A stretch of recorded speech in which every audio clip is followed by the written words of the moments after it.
Si lees la prensa o ves las noticias, seguro que cada cierto tiempo ves titulares del estilo de que comer sin gluten puede ser perjudicial para tu salud si no eres una persona intolerante al gluten. Y lo cierto es que hay algunos estudios que reflejan esa tendencia, que puede ser perjudicial, pero hay que ver las cosas desde otra perspectiva. Por supuesto, los estudios no todos están bien hechos, muchas veces hay intereses detrás, y hoy en este episodio de Café y Hierros vamos a ver si realmente es bueno o malo una dieta sin gluten para tu salud y además cómo debería de ser, porque no todas las dietas sin gluten son saludables. Bienvenidos una semana más a Café y Hierros, soy Iván Llamazares de ivyllamazares.com y aquí charlamos acerca de salud, deporte, alimentación, longevidad, minimalismo y hábitos que impactan en tu día a día. Entonces, lo dicho, ¿el gluten es bueno, el gluten es malo o más bien una dieta sin gluten puede ser perjudicial? Si yo, por ejemplo, no soy una persona intolerante al gluten, ¿sería malo para mí eliminar todo gluten de mi dieta? Bueno, pues hay ciertas preguntas que deberíamos hacernos para ver si esto puede ser posible o no. Lo primero de todo, y que me gustaría responder, es a la pregunta de cómo debería ser una dieta sin gluten. ¿Y por qué me gusta esta pregunta? Bueno, porque seguramente una dieta sin gluten, o lo que se concibe hoy día como una dieta sin gluten, es muy diferente a lo que sería hace muchísimos años atrás. Por ejemplo, tenemos ciertos alimentos nutritivos que no contienen gluten y que perfectamente pueden formar una buena alimentación. Ahora bien, si yo salgo a la calle y empiezo a preguntar, ¿para ti qué es una dieta sin gluten? O por ejemplo, una persona que lleve una dieta sin gluten, bueno, pues el 90% de las personas, o por lo menos los casos que me llegan a mí, son personas que consumen alimentos sin gluten, pero alimentos procesados. Por ejemplo, galletas sin gluten, cereales del desayuno sin gluten, bollería sin gluten, en definitiva, todo este tipo de cosas que no nos aporta nada bueno, pero como llevan la etiqueta sin gluten, directamente ya lo asociamos con algo saludable. Eso pasa lo mismo también, por ejemplo, con la etiqueta eco. Ponen la etiqueta eco a modo de marketing en muchísimos productos y así parece que es un alimento mucho más saludable. O, por ejemplo, sin azúcar. A veces pone sin azúcar, pero es un alimento que igualmente no es interesante. Por ejemplo, una dieta sin gluten buena, ¿en qué se debería de basar? Bueno, pues en vegetales, en frutas, en huevos, en pescados, carnes, frutos secos. En definitiva, cualquier alimento que no contenga gluten, pero que sea nutritivo, que esté así en la naturaleza. En cambio, por ejemplo, una dieta basada a día de hoy en lo que es no comer gluten, seguramente muchas personas la asocien con galletas sin gluten, como digo, pan sin gluten, pizza sin gluten, pasta sin gluten, en definitiva, estas cosas.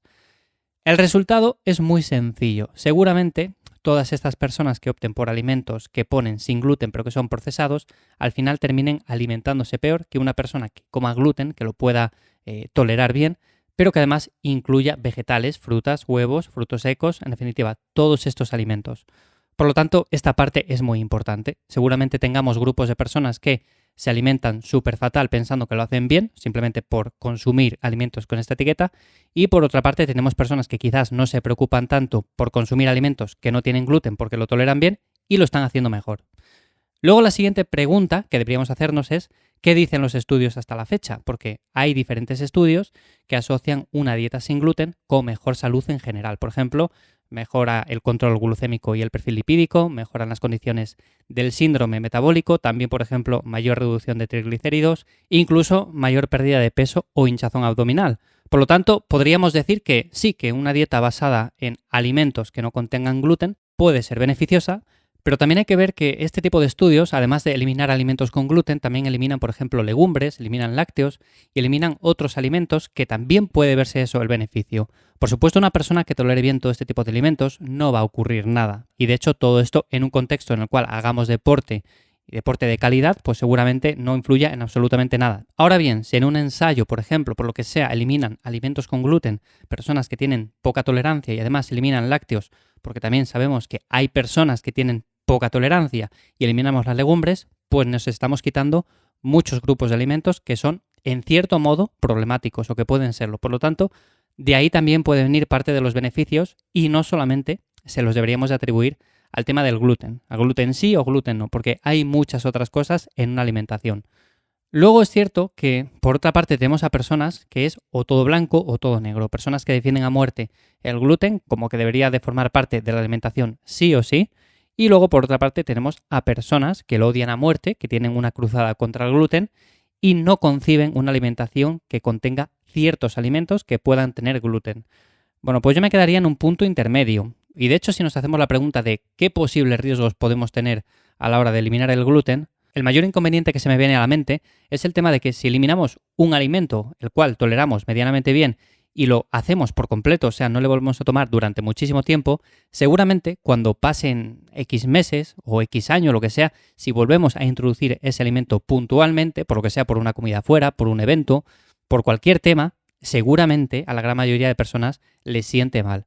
Entonces, ¿qué es mejor? ¿Consumir puntualmente un alimento que sabemos que lo toleramos bien, aunque no es lo más interesante nutricionalmente, o eliminarlo por completo? Bueno, pues aquí ya depende de cada uno. Seguramente a muchas personas les venga bien decir, venga, pues yo lo elimino por completo porque es un alimento que no tolero bien y ya está. Ahí lo tenemos claro. Otras personas también van a optar por esta postura y van a decir, yo lo elimino por completo, aunque sé que lo tolero bien, pero como no es interesante nutricionalmente y tampoco es que me aporte demasiado, pues lo elimino y ya está. O sea, tampoco es que me haga falta.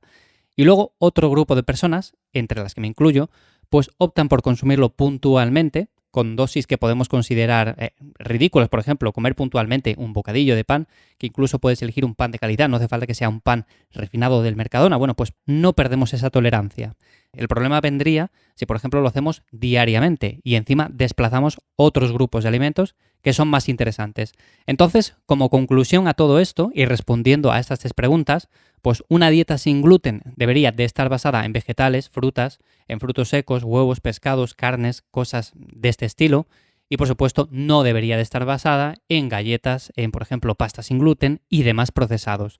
Por supuesto, no quiere decir que una dieta sin gluten vaya a ser la panacea si en el contexto global somos personas sedentarias, que no hacemos ejercicio físico y que descuidamos el resto de aspectos. Pero en un contexto en el cual hacemos deporte, entrenamos bien, nos cuidamos, seguramente sea más aconsejable hacerlo simplemente puntualmente, priorizando otro tipo de cereales u otro tipo de alimentos que sean más densos nutricionalmente. Así que esta sería un poco mi opinión. Si tú eres una persona que no lo tolera, evidentemente lo vas a tener que quitar. Si eres una persona que lo tolera, pues tienes que elegir uno de esos 2 caminos. Que esta sería la manera más interesante porque si luego tienes algún evento o alguna celebración, pues vas a poder consumir sin ningún tipo de problema cualquier alimento que contenga gluten y no te va a sentar mal.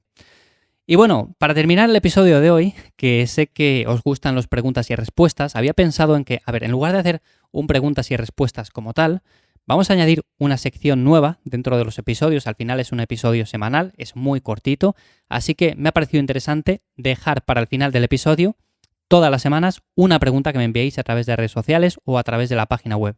Entonces, en este caso, me la envía Esther y me dice si como algo de pan con las comidas. O sea, esto me hace gracia porque es una pregunta que parece que no, pero me suele llegar habitualmente porque hay personas que están muy preocupadas con este tema, con el hecho de, oye, ¿comes pan, no comes pan? Es que he escuchado, he leído, me han dicho que no es bueno. Entonces, no sé si eliminarle por completo de mi alimentación o comer un poco. En definitiva, hay muchas personas que tienen esta duda y el episodio de hoy básicamente se resumiría en eso, porque el pan es un alimento con gluten, en principio el pan normal, el pan de trigo, pero seguramente la mayoría de personas que me preguntan se refieren a ese tipo de pan.